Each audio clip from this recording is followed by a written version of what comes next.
Major League Pickleball completed their draft last week, and there's a lot to discuss, so let's do that. There's two main things you need to know before we get started here. This year, there will be keepers.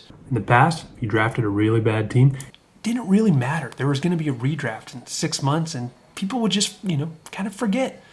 Unless, of course, you were the team clean from season 1 of 2023. People don't forget. The rosters were temporary. The memes, those are forever. The other new aspect of this draft is the dynamic bidding system. In the past, we've seen just a traditional snake draft. This time, it's just an auction. Teams are given 500,000 points, and teams can spend 500,000 of real-life dollars on top of that. Let's dive in, and let's have some fun with charts. Teams ended up spending 11.2 million points. That means about $5.2 million came in the door for MLP. You can see here how much each team spent, and you'll notice that the Utah Black Diamonds were the only team that did not spend any real-life dollars. In fact, they didn't even spend all their points. Points aren't even real. Keep that in mind. Connor Pardo is just sitting at his house with 3,000 extra MLP draft points. What is he going to do with those? He might be up to something. We've got to keep an eye on him. Obviously, MLP getting money in the door is great for them, but there is an actual good reason for doing the draft too. In the past, with the snake draft, your average draft pick is always going to be 24.5, no matter if you have the first pick or the 12th pick. With the dynamic bidding system, the team that drafted Ben Johns, which was the Seattle Pioneers, got the first pick, the 43rd pick, the 44th pick, and the 47th pick. They didn't spend all their money. They probably could have improved one of those picks. It is completely in your own hands. If you want to spend 98% of your budget on Ben, which, by the way, Seattle did, you can do that. Is it a good idea? Well, that's kind of the fun of it. Let's find out. So in theory, the teams at the top of this chart kind of gamed the system in a way. I mean, that's not a bad thing. That's a good thing. That's what you're trying to do. Of course, it actually matters who you draft with those picks. And you'll see here the Utah Black Diamonds and the Seattle Pioneers are massive outliers. And that's going to be the case for every graph that we look at. Here we'll take a look at the actual picks. And we've got the price of every pick over the course of the draft in a chart here. And for all you math nerds out there, we had a very nice logarithmic trend line with a very high coefficient of correlation. I think that's what that means. It's been a while since I was in statistics class. The other thing you'll see in this chart is we had Ben going for 840,000 on the top. Then we had Annalie Waters and Anna Bright. After that, massive run on men. In fact, 10 of the first 13 picks were men. 9 of the 12 teams took a man before they took a woman. 8 of the 12 teams spent more money on men than women. Overall, 6.4 million points were spent on men, and 4.8 million points were spent on women. As we mentioned here, Seattle Pioneers, they're going to be an outlier in these charts. They spent 97.5% of their budget on men. 97.4% of that was on Ben. You can also very clearly here see New Jersey and St. Louis, who took Annalie Waters and Anna Bright respectively. They spent proportionately more of their budget on women than anybody. One last chart before we dive into the actual rosters. Here you can see how teams allocated their points across all 4 of their draft picks. Again, you've got the Seattle Pioneers, who spent 97.3% of their budget on their first overall pick. And then you've got a team like the Orlando Squeeze, who were easily the most well-rounded in terms of how they allocated their points. They were the only team to spend over $100,000 on that 4th pick. They were done drafting at pick 32. The Seattle Pioneers didn't even make their second selection until pick 43. You definitely won't see that in a snake draft. Well, with that, I'm all out of charts, so let's go look at some rosters. We'll start off here with the Arizona Drive. We're just going to run through it alphabetically. Right here, we've also got some draft grades from just some, people across the Pickleverse. We've got Jim Kloss. Everybody knows Jim Kloss. He's got an opinion on everybody. Everybody's got an opinion on him. We've got Jared at the Kitchen. We've got Eric over at the Dink. We've got Todd Boss from Forbes. And we've got Jimmy from King of the Court. So starting off with Arizona Drive, they took Andre Dascu and Dylan Frazier. Right off the bat, this is probably the strongest pairing of men across men's doubles and mixed doubles. Right there, you've kind of already got a path to 3 wins in men's and mixed just with those players alone. They got Lacey Schneeman, and they kind of slid in and drafted her right as bids kind of started to bottom out. So I think there's pretty good value there. And then there's Caitlin Christian, who, to be honest, I'm just not super familiar with. People seem to be pretty high on her. The strength of this team is their men, and that is where they sunk most of their resources. We'll be doing a tier list. The way this is going to work, S, A, and B tiers are kind of my playoff tiers. That's going to be the top half, so I'm going to limit those to only 6 teams could be in those. The rest of those 6 teams are going to have to be C, D, or E. So to start this off, Arizona, I'm giving them an A. And it might just be subconsciously because of this logo, which is an A. And by the way, it is a little bit derivative of the Atlanta Braves. And I think the 2 men that they drafted are going to be enough to get them a lot of wins. Up next, we've got the Columbus Sliders. And here we've got Riley Newman, who's finally got his contract issues resolved. And we've got Megan Dizon here. That's a pretty solid base for a team. That alone gives this team a lot to be optimistic about. You get Connor Garnett, pretty good value there, 31 for 140,000 points. And then you got Brooke Buckner, who's never played Premier before, so we'll have to keep an eye on that. But top to bottom, I think this is a very solid team. They don't really excite me enough to put them in one of those top tiers, so we're going to go and make this our first B. And since, by the way, there's a White Castle connection here with the Columbus Sliders, so just for fun, here's a picture of me when I was in middle school at a White Castle in Ohio with my brothers.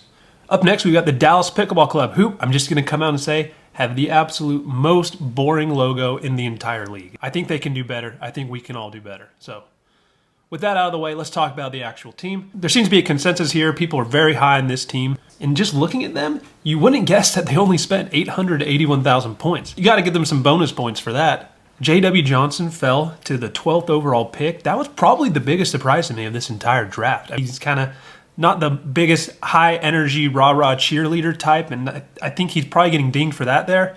Maybe his teams haven't quite performed as you would expect them to in MLP. Maybe it's a rally scoring thing. But when he is on, he's absolutely one of the top 3 or 4 players in this entire league. And you've paired him up with his sister. They play a ton together, so that's going to be a formidable mixed team. And then you've got Hurricane Tyra Black and Augie Guh. They, of course, had a great semifinal run. Augie's doing great in men's doubles with Jaume Martinez-Vic at this most recent PPA tournament. Very solid team top to bottom. Going to be maybe not the most consistent team, but when it is on, it is going to be on. So we're going to give them the S rating. Despite having a boring logo, I think they've got a great team. All right, here we've got the DC Pickleball Team. One other thing I've got a few thoughts on. DC Pickleball Team, the Dallas Pickleball Club, the Miami Pickleball Club. I don't know. It's just kind of boring to me. DC Pickleball Team is kind of a play on the Washington football team. Of course, that's even a little bit of a stale reference now at this point. So, I don't know. On to the actual team. We've got James Ignatowicz as your first pick. He hasn't been healthy lately. His results haven't been as good as they have been maybe last year, so a little bit of a concern there for me. But if he can get back up to form, he's absolutely good enough to be the anchor for an MLP team. And then Rachel Rohrbacher was the number 4 woman taken in this draft. This is after last year when she got drafted. Everybody said, who? That's definitely an upside pick. Maybe a little bit of a reach there, but she plays a ton with Anna Bright. Obviously, James is super familiar with Anna Bright. Kind of makes sense there. And then rounding this out, they played it safe. They went with Deckel and Elise, and honestly, they might be a little underrated at this point, just because we know what they are. They don't have the high upside as some of these other picks going in these spots. But it's going to be a solid team top to bottom. That said, I'm limiting it to 6 spots at the top for the top 3 tiers, so they're going to have to slide into the C tier. They're going to be good, and if James and Rachel can perform to their upside, I would not be surprised at all to see this team in the playoffs. Here we've got the LA Mad Drops, and I guess I'm just going to give logo thoughts on all these teams while we're here. I kind of like this guy. He's got the headband, the glasses. Just kind of like the vibe. As far as the grades go, you can see here, there's not really consensus on this team. We've got a D- from Kloss. We've got early concerns from Forbes. But the rest of the grades kind of came in the middle of the pack. This was the only team to double up in the first round. Now, there weren't really rounds, but a 9th and a 10th pick. That's effectively 2 first-round picks you've got in there. Definitely won't see that in a snake draft. Thomas and Catherine were on the Season 1 2023 Mad Drops team that kind of surprised everybody and won the Super Final. I think I read that Catherine's maybe not playing a full schedule, so you've got some concerns there. And then the big question mark here is Hunter Johnson. Is he a Premier League player? I think he's probably right on that cusp between Challenger and Premier. I don't think it's a terrible pick at all. The Bouncers didn't really work out last year, but he did do really well subbing in for that really good Mad Drops team in Season 1 when Thomas Wilson was unavailable. Like I said, I'm only putting 6 teams in the top tier. I think this team is just a step below that, so they're going to go in the C tier as well. Before we do this next team, I'm going to give a quick trigger warning. If you have a fear of clowns, look away, fast forward, skip about 2 minutes ahead, and you'll be in the clear. We have the New Jersey 5. Now, they just did a logo refresh. Here's their old logo. Here's their new logo. I don't know. I don't think this is just the worst logo in the league. This might be the worst logo in all of sports. Maybe I'm just a hater. I don't know. Let me know what you think of this one. The actual team, they took Annalie Waters with the 2nd pick for 680,000 points. It just hasn't really ever come together in MLP for her. She's talked about how she doesn't like rally scoring in the past, and her teams just haven't performed to the level you would expect them to, especially because she's just so talented. She's very clearly the number 1 woman, but at that price, without proven MLP results, it just has me a little bit concerned is all. Their next pick was Zane Navratil, who I think is a great pick here and great value at 165,000 points. And they rounded it out with Mari Humberg and Will Howes, both of who are new to Premier League. Will Howes is a big upside swing. I had him in the Challenger draft, but the talent is there. Pretty solid team. It'll be strong in Dream Breakers. I'm going to put this team in the C tier. All right, now we've got the New York Hustlers. I love watching Jack Sock play. He's super fun. He's an entertainer. But can he carry a team? Is he worth it at that value? He won the gold medal in his debut, playing next to Annalie Waters on the PPA Tour, but he hasn't really been back to the podium for doubles ever since. You've also got CJ Klinger, who was a challenger superstar. There's a ton of upside there. You've got two very solid women, Leah Jansen and Jackie Kawamoto. I'm a huge Kawamoto fan, by the way. I think everybody's a huge Kawamoto fan. I've never talked to anybody who says, I don't like the Kawamotos. It's really just going to come down to if Jack Sock can raise his level of play to that of a first-round pick. So this is another team that we're putting in the C tier. But there's so much upside here, I would not be surprised at all. This team was kind of right on that cusp for me. We've got the Squeeze, and I mean, this is not even a hot take. They absolutely have the best branding, logos, merch. I mean, how could you not love Lil Squeezy? He's just so cute. He actually reminds me a little bit of my old high school mascot, the Austin High Maroons. In our reality, we're blessed with Lil Squeezy, but if you went to the Upside Down, that's where you get Mr. Maru. I was very surprised to see no players return to this roster from last year's team. That was, of course, Andre Askew, Zane, Anna Bright, and Rachel Rohrbacher. It's kind of unfortunate they drafted so well last year that all of those players were stock risers. It just wasn't going to be possible to get that team back together. The team's going to be very competitive in men's and mixed and women's doubles and Dream Breakers. I just don't know if they're going to be dominant in any one of them. Alrighty guys, this is me from the future. Within like 30 minutes of editing this video, it was announced that the Squeeze were trading Jay DeVilliers to the Utah Black Diamonds for Tyson McGuffin. Obviously this does change things, but I'm just not going to change my tier list. You're just going to have to deal with that. This team absolutely could put it together. I'm just going to go and put them in the C tier. Next, we've got the Seattle Pioneers. Now, they took Ben Johns for 840,000 points. I think he's worth that price pretty easily. You have such confidence that you're going to get the men's point. You're going to get at least one mixed doubles point. You just got to find one other win somewhere. That said, with this team, where is that third win going to come from? You've got Colin Johns, who obviously adds a lot on the right side next to Ben, but there's obvious mixed concerns as well. And then you've got Andre Coop, Jesse Irvin. These are all known entities. There's maybe not as much upside on this team, but you know what you're getting with these players. Still, they didn't spend the full allotment of points. They had an additional 137,000 points that they could have spent. This team could have been an absolute juggernaut. Still, I'm going to put them in the A tier. Also, you know what? Maybe they just didn't want to spend the $140,000, and I can relate to that. I don't want to spend $140,000 either. Right, up next, we've got the St. Louis Shock. Now, this was the other team that took an early woman, Anna Bright. We know she can play with pretty much anybody, and that's a good thing because I've never seen Kate Fahey play. Anna Bright kind of has this reputation for like having an eye for talent. I don't know how true that is, whether she was actually the one to discover Rachel Rohrbacher or maybe Kate Fahey, but I do know in 2022, she was the one that convinced my dad to add James Ignanovich to the Ranchers, and that ended up being a really solid play. So we're going to give her the benefit of the doubt here. Also, they took two very high upside young players, Hayden Patrickin and Gabe Tardio for their men.